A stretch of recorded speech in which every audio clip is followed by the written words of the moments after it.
Okay, so hi all. Today we are going to discuss about Azure networks. So remaining topics. So last week we have discussed about Azure network security group, NIC card, adding IPs, external IPs, changing from dynamic to static, static to dynamic, move the VM from one subnet to another subnet, and there is one left out topic that we discussed today. Okay, and after that, we discussed about Azure Public IP and Azure NAT Gateway and Azure Firewall as well as routing table. So, as I said, to access our Azure networks, there are some scenarios. So, first one, communication of Azure resources with the internet that we discussed, and under this, filtering of network traffic. So, filter also we can say, or security also we can say. So for tightening the security, we can go with the Azure network security group as well as Azure firewall, as well as we have discussed about route table. Okay, so in the today's session we are going to discuss about left out topics on Azure network. Okay, so the first topic, communication between Azure resources. The last week session was communication Azure resources from the internet. But today topic we are going to discuss about communication between Azure resources. Okay.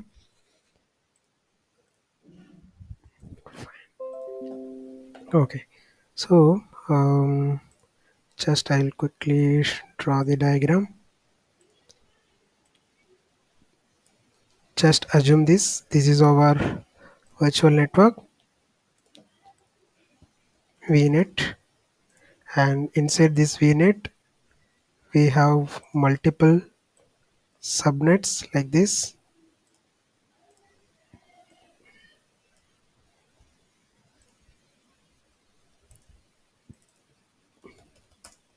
Subnet A, subnet B.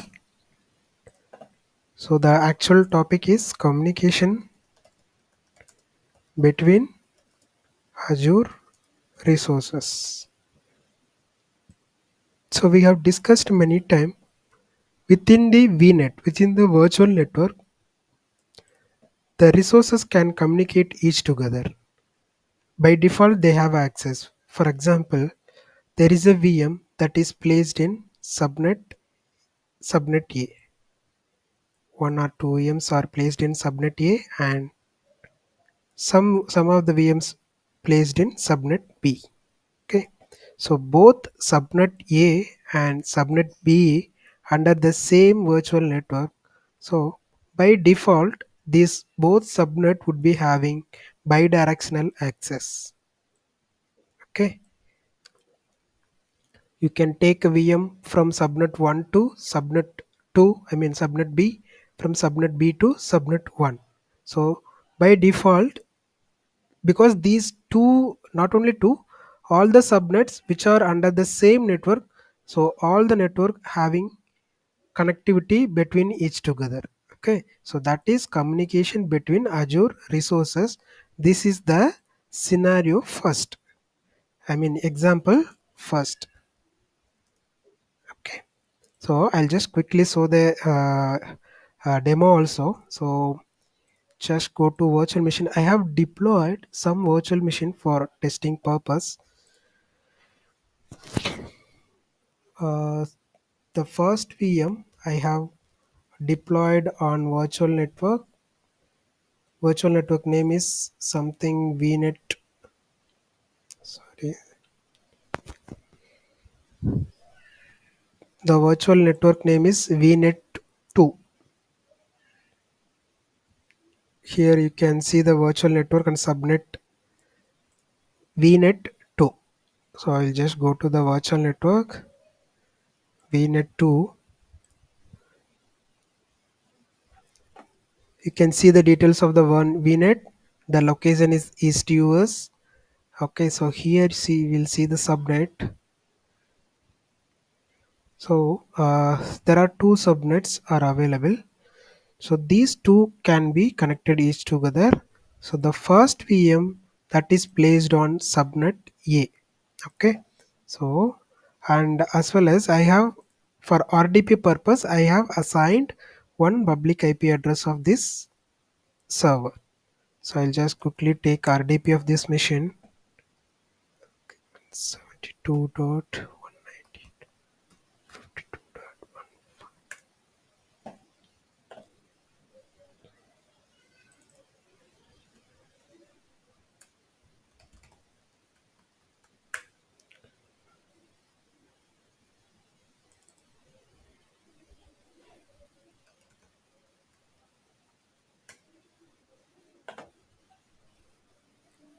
What a surprise, it is not taking a password.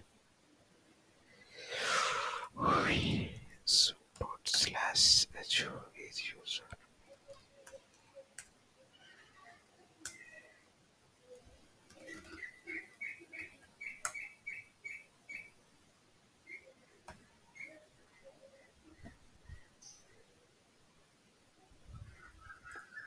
So let it connect. Meantime, I will create another machine. This machine, I'll see where it is placed. Okay, so this is in some different networks, different network. So let it be. I will quickly create a one more machine for the same vnet but different subnet. Okay,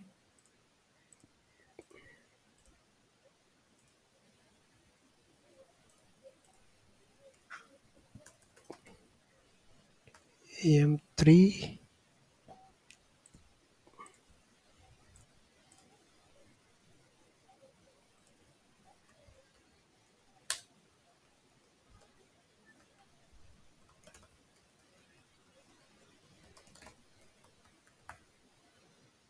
So for this VM, I'm not going to give a public port and public IP because I'm just going to place the VM in the same network. So it's a vnet 2. The subnet is I'm giving is B subnet. Public IP I don't require because I'm going to access the VM from subnet A to subnet B.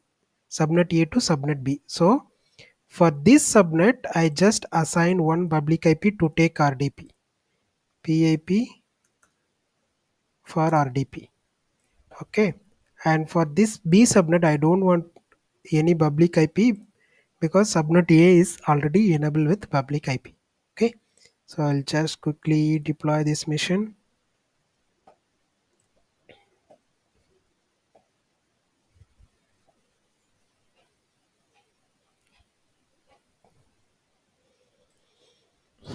Okay, so the first mission, the subnet A mission got successfully launched and I'm able to log in successfully. So you can just go ahead and check what is the IP address of this mission.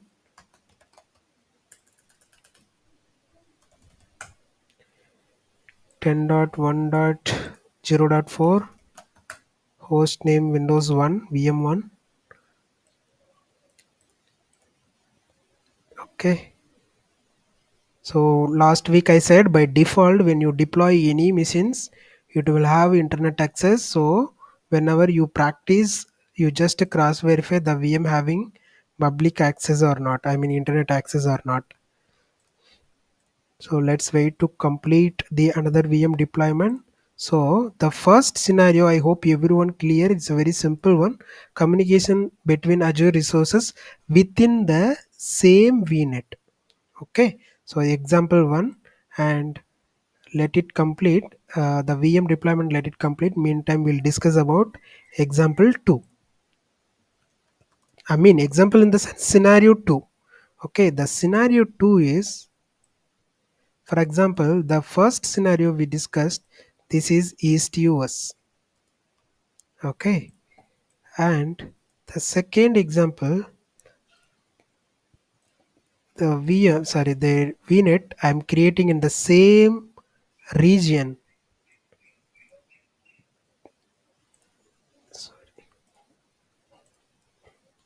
VNet East US region. Okay, same here. I'll just create subnet A, subnet B, sub A, sub B. Okay. Oh, where it is gone.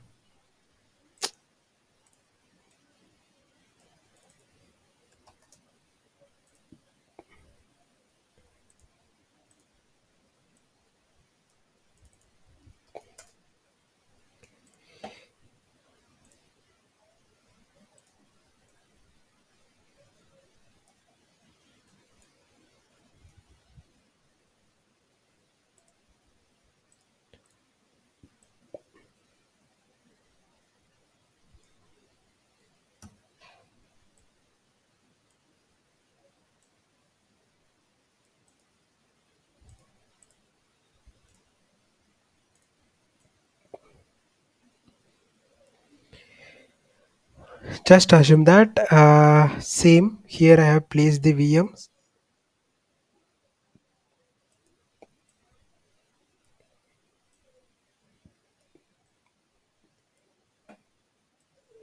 This is different VNets. I mean, this is VNet 1 and this is example 2 is VNet 2.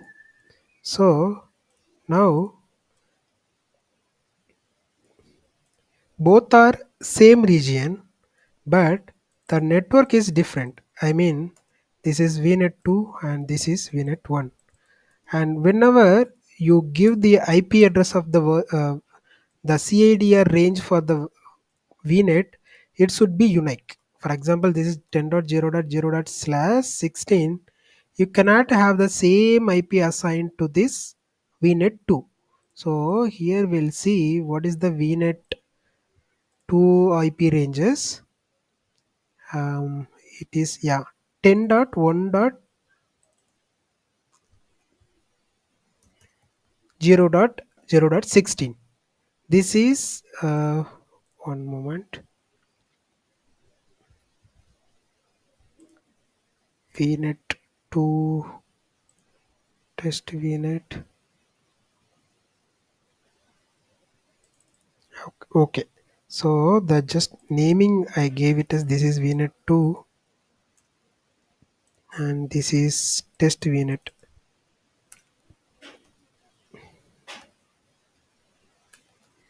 Test vnet, but the IP is different. Okay, so example 2 is same region, East US and East US region, but different virtual network. Okay, so I just need to connect from vnet, the first vnet to second vnet within the region. Both are same region but different virtual network. So by default there won't be any connections between these two network because these two are different networks but within the region. By default there won't be having any connectivity between virtual network 1 and virtual network 2. So just we need to explore the, I mean, we need to provide the access in between vnet 1 and vnet 2. So for that the concept came, that is vnet peering. Okay, so this is the main concept and important as well. Why? Because this vnet, just assume that the vnet, this first vnet might be using for some database purpose, and the vnet 2, this can be used for some application purpose. Okay, so as a project standard both application and the database would be connected each together. So how we can achieve this statement?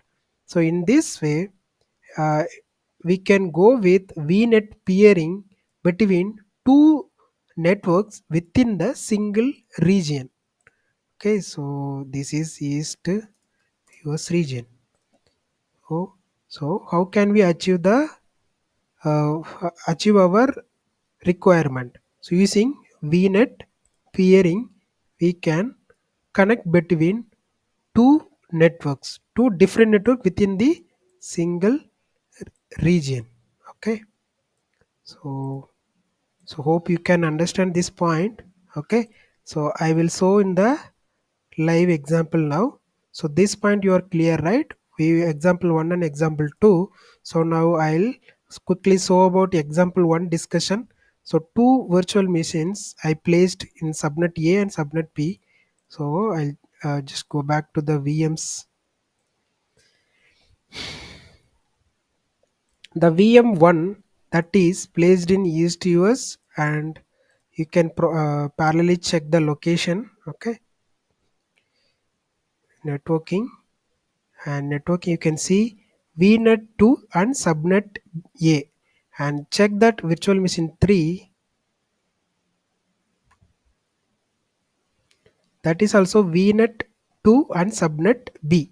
So the my first discussion was the resource can be connected each together within the single virtual network. Okay, so now I want to take the RDP from subnet A to subnet B. So this can be successful because both are same network resources. Okay, so I will just quickly take the RDP of my VM3 which is placed in subnet 2, I mean subnet B, from the subnet 1 machine. So which I take an RDP, that is the VM1 which is placed in subnet A. Okay, so I'm going to take RDP to subnet B machine. You can see this is subnet A machine. So go to the machine and just type mstc, and you will get a pop-up here, and search that IP. It is 10.1. Okay, this is the IP address. So why it is not copying? 10 dot.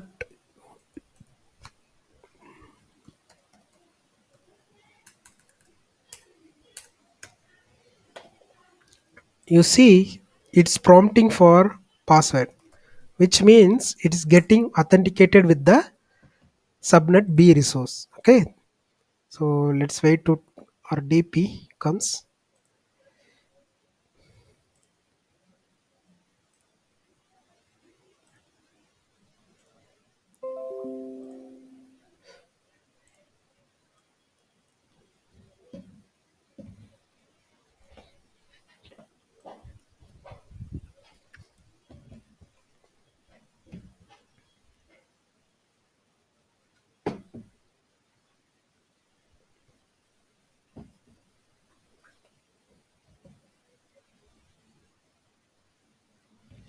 Okay, the machine B is coming up now. It's taking bit time because the CPU I have allocated very less only. Already 2-3 machines I have deployed in the backend. So parallelly I'm not able to deploy multiple machines.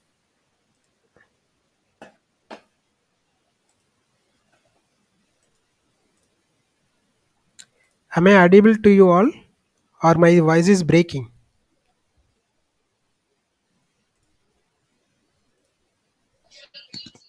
Your voice is breaking. Okay, just moment. I guess I'm facing internet issue.